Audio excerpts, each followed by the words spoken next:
Friends, గత 2-3 రోజులుగా ఆంధ్రప్రదేశ్లో 4 ఛానళ్ళు 3 పత్రికల కీర్తిగానం జరుగుతోంది. ఈ నేపథ్యంలోనే senior journalist Kommineni Srinivasarao arrest, ఆయన ఈరోజు విడుదలవ్వడం. సీనియర్ జర్నలిస్ట్గా ఎంతో పేరున్నటువంటి కొమ్మినేని శ్రీనివాసరావు అరెస్టు ద్వారా ఈ ప్రభుత్వం ఏం సాధించింది, లేదా ప్రజలకు ఏ రకమైన సందేశం ఇవ్వదలుచుకుంది, ఇది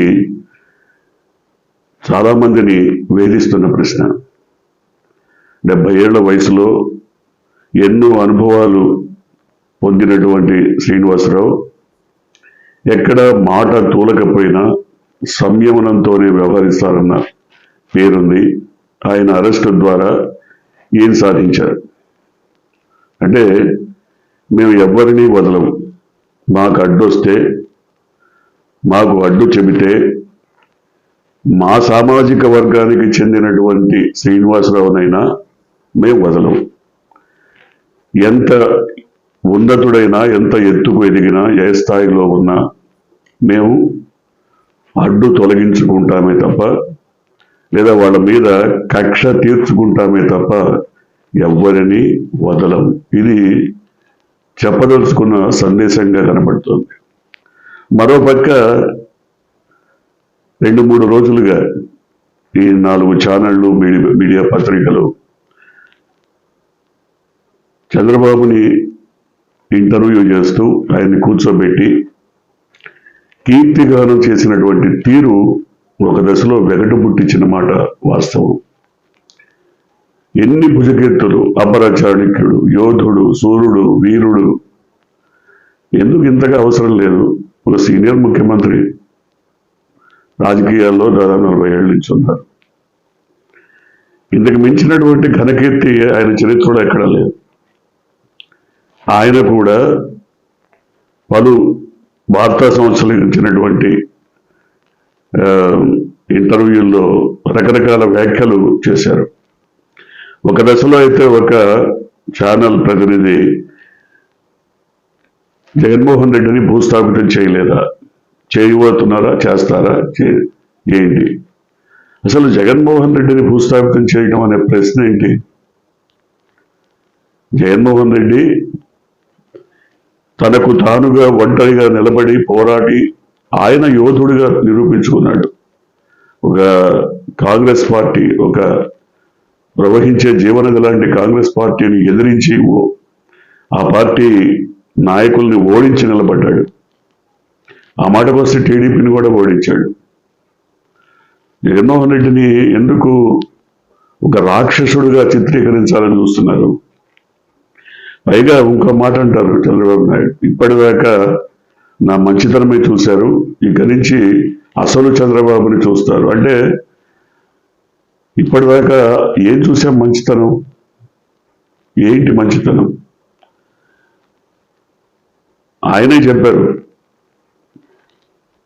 తాను అవసరమైతే ఎన్టీఆర్పై పోటీ చేస్తాను అన్న నాయకుడు. నారాయణ భాస్కరరావు చెప్పాడు, ఆయన భార్యను అడ్డం పెట్టుకుని వేధించి టీడీపీలోకి వచ్చాడు అని. భార్యను అడ్డం పెట్టుకుని. అంతేకాదు, టీడీపీలోకి వచ్చిన దగ్గర నుంచి కూడా ముఖ్యమంత్రి పీఠంపై కన్నేసి అనేక రాజకీయ కుట్రలు చేశాడని కూడా చెప్పాడు.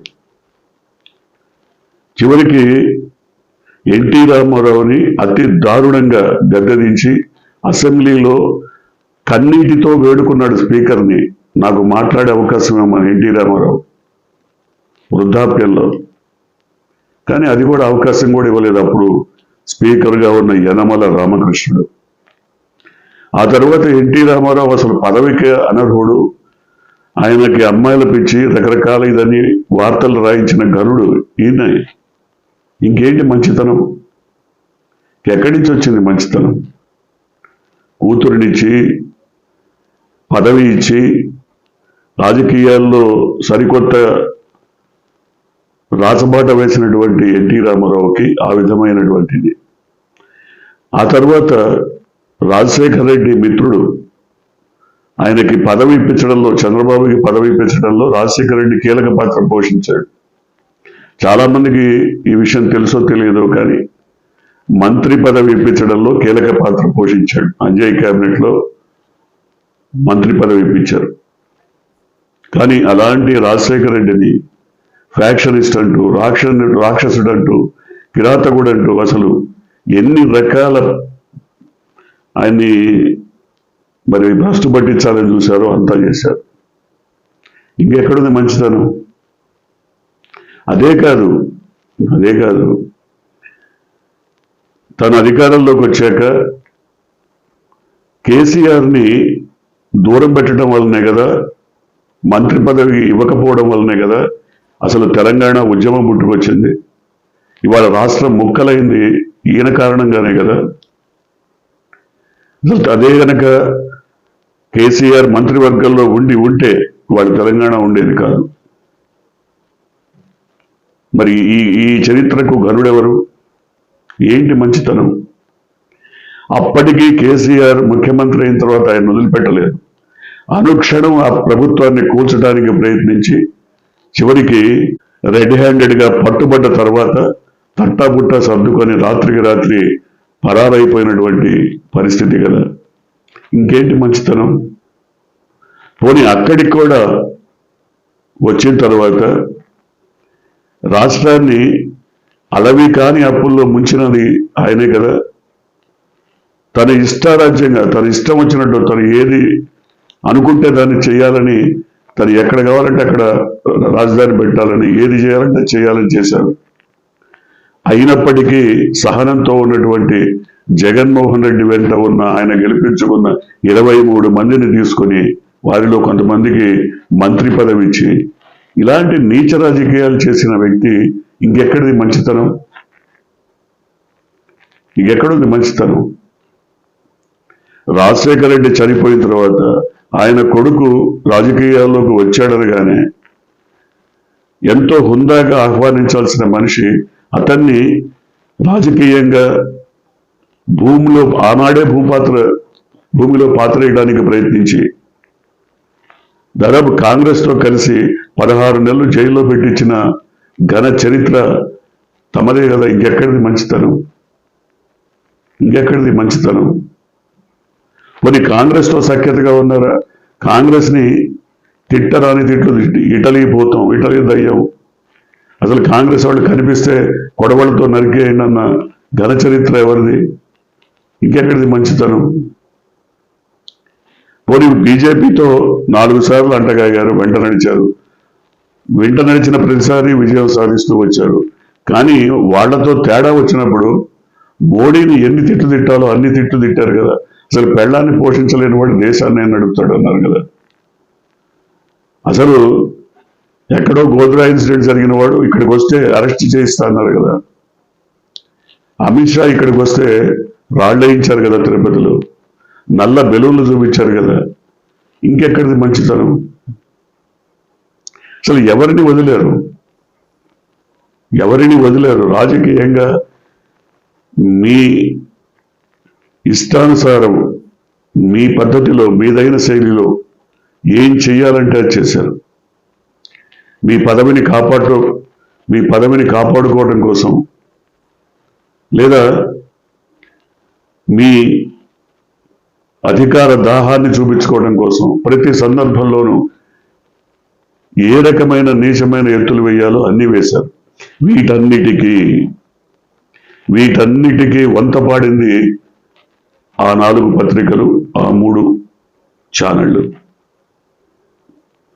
మొదటి నుంచి వీటన్నిటికీ వంతపాడిన ఛానళ్ళు, పత్రికలు ఇప్పుడు కూడా జగన్మోహన్ రెడ్డి లాంటి వ్యక్తి అసలు ఈ భూమి మీదే ఉండకూడదు, భూస్థాపితం చేయాలి. ఎందుకంత కసి, ఎందుకంత పగ, ఎందుకంత ఇదిగా రగిలిపోతున్నారంటే ఈ ఛానళ్ళు, ఈ పత్రికలు అన్నీ కూడా చంద్రబాబు సామాజిక వర్గానికి చెందినవి కావడమేనా? ఇంకేదన్నా ఉందా? చంద్రబాబు ఘనకీర్తి లేదా ఆయనకున్నటువంటి అమోఘమైనటువంటి తెలివితేటలు ఇలాంటి కుట్రపూరిత రాజకీయాల్లో తప్ప ఎక్కడ కనపడవే. కానీ వీటికే రంగులు పూసి మసిపూసి మారేడికాయ చేసి ఆయన అపర చాణక్యుడు, అద్భుతమైనటువంటి శక్తి సామర్థ్యాలు ఉన్నవాడు. ఎక్కడ శక్తి సామర్థ్యాలు? ఇవాళ మోడీతో కలిసి మళ్ళీ పోటీ చేసి గెలిచిన తర్వాత డబుల్ ఇంజన్ సర్కార్ అని చెప్పి ఇప్పటి వరకు ఏం సాధించారు ఈ రాష్ట్రానికి కేంద్రం నుంచి? ఏం తీసుకురాగలిగారు? మీ కాళ్ల మీద నిలబడ్డటువంటి ఎన్డీఏ ప్రభుత్వాన్ని మెడలు వంచలేరా? మీ చేతగానితనాన్ని కప్పిపుచ్చుకోవడానికి జగన్ని భూస్థాపితం చేస్తారా? అసలు మీ అసమర్థత అనుక్షణం కనబడుతుంటే ఇవాళ ఈ తల్లికి వందనమని ఓ స్కీమ్ని, అమ్మఒడిని పేరు మార్చి తల్లికి వందనంగా ఇచ్చారు. ఆ స్కీమ్ ఎవరిది? జగన్మోహన్ రెడ్డి డిజైన్ చేసింది కదా. ఇవాళ దాన్నే మీరు పాటించారు, ఓకే. కానీ ఎన్ని అసమానతలు! ఒక ఇంట్లో 6 పిల్లలు ఉన్నారని, మరో ఇంట్లో 7 ఉన్నారని, దాదాపు 80,000, 90,000, ₹1,00,000, ₹1,50,000 వరకు ఒక ఇంటికి వస్తే, పక్కింట్లో ఉన్న ఒక్కడే పిల్లాడు ఉన్న తల్లికి 13,000 వస్తే ఎంతగా వాళ్ళ మధ్య అసమానతలు పెరిగిపోతున్నాయి. జగన్మోహన్ రెడ్డి ఉన్నప్పుడు ప్రతి ఇంటికి, ప్రతి తల్లికి ఓ 13,000 ఇచ్చారు. 2,000 స్కూల్ మెయింటెనెన్స్కి, 13,000 వాళ్ళకి, టోటల్గా 15,000. ఇవాళ మీరు అట్లా కాదు. ఒక ఇంటికి 1,00,000, ఒక ఇంటికి 50,000, ఒక ఇంటికి 90,000, ఒక ఇంటికి 13,000. చాలా అసమానతలు, డిస్పారిటీస్ విపరీతంగా పెరిగిపోతున్నప్పుడు సమాజంలో ఎంత గందరగోళం ఏర్పడుతుందో మీకు అర్థం కావట్లేదు. కానీ జగన్మోహన్ రెడ్డి స్కీమ్స్ తప్ప దిక్కులేని గత్యంతరం లేనటువంటి పరిస్థితి. కానీ ఏం జరిగిందని, ఎందుకని మీరు జగన్మోహన్ రెడ్డి విషయంలో భూస్థాపితం చేయాలన్నదాకా వెళ్ళారు? దాదాపు ఈ ఏడాది కాలంలో ఎన్ని హత్యలు జరిగాయి, ఎన్ని రేపులు జరిగాయి, ఎన్ని మానభంగాలు పసిపిల్లల మీద జరిగాయి, ఎంతమంది జర్నలిస్టుల్ని లేదా సోషల్ మీడియా యాక్టివిస్టుల్ని, నాయకుల్ని అరెస్ట్ చేశారు తప్పుడు కేసులతో. కేవలం మనోభావాలన్న ఒక్క మాటను చూపించి ఇంతమందిని ఇన్ని సార్లు కోర్టు చుట్టూ తిప్పారే. ఇంకెక్కడిది మంచితనం? వాళ్ళందరూ ఏం చేశారు? కేవలం చంద్రబాబుని వ్యతిరేకిస్తే ఈ ఎల్లో పత్రికలు ఊరుకోవు. చంద్రబాబుని వ్యతిరేకిస్తే ఎల్లో పత్రికలు ఎంత మాత్రం సహించవు.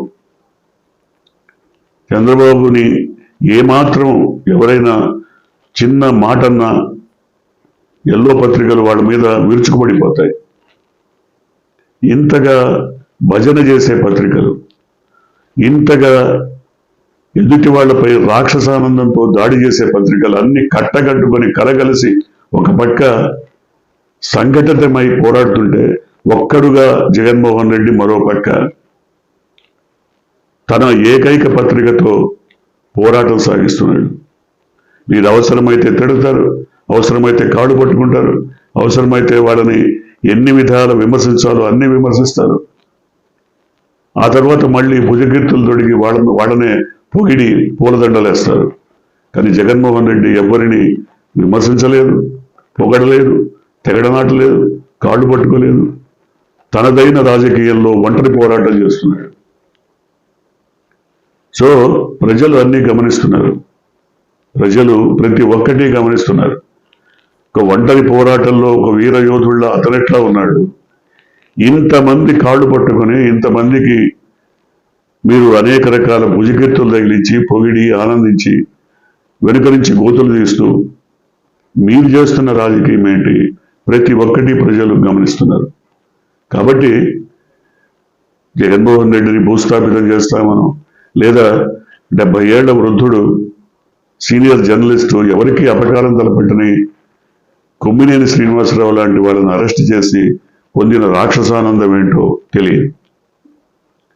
కేవలం ఈ ఎల్లో మీడియాకి లేదా ఎల్లో గ్యాంగ్కి కొంతమందికి తృప్తి ఇచ్చి ఉండవచ్చు, వాళ్ళకి ఆనందం కలిగించి ఉండవచ్చు, లేదా చంద్రబాబు లాంటి వాళ్ళు లేదా ఆయన కుమారుడు వీళ్ళందరూ కూడా మనమంటే ఏంటో చూపిస్తున్నామని భావిస్తుండవచ్చు. ఎవరికైనా ఇలాంటి తీవ్రమైన హెచ్చరికలు జారీ చేయాలని భావిస్తూ ఉండొచ్చు. కానీ ఇవన్నీ బెడ్సి కొట్టిన రోజు భూస్థాపితమైపోయేది ఎవరో ఒక్కసారి ఆలోచించుకోవాల్సినటువంటి అవసరం ఎంతైనా ఉంది. చూద్దాం ఏం జరగబోతుంది.